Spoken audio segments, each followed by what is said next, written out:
there's actually a story of two of the greatest master penmen to live.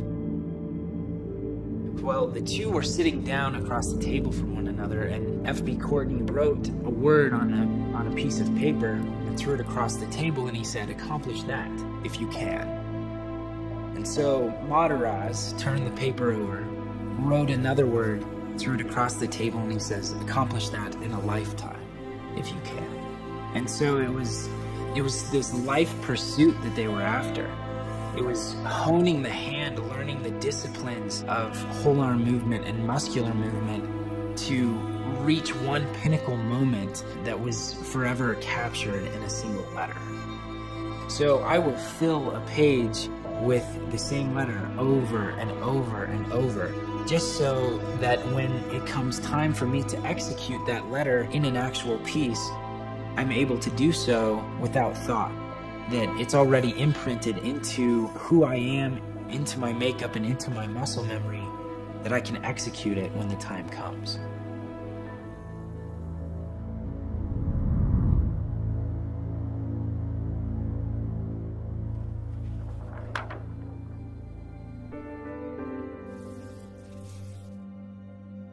The pen is attractive to me because of what happens just at the tip of a pen. You get one shot, and what happens there is permanent.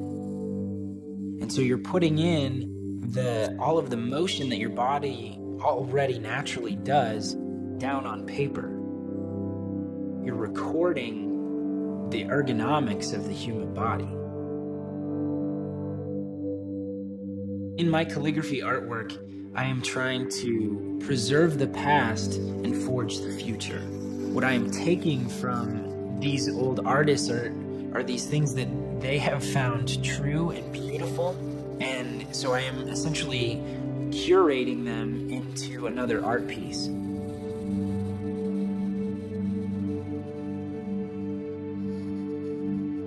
If we abdicate everything to the machines that we create, then what we are doing is we're creating a sterile world that is void of human influence. And so if we do that, especially with something that is as deeply personal as handwriting is, then I feel that we're missing out a lot on each other. We're missing out on that connection that we have with one another.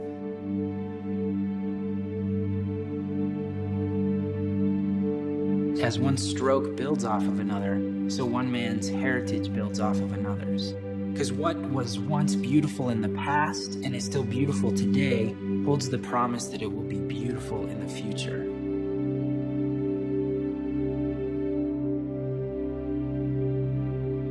I believe that we are all created in the image of God, and that we don't only bear His image in the way that we think, the way that we act, the emotions that we have, but in our desire to create.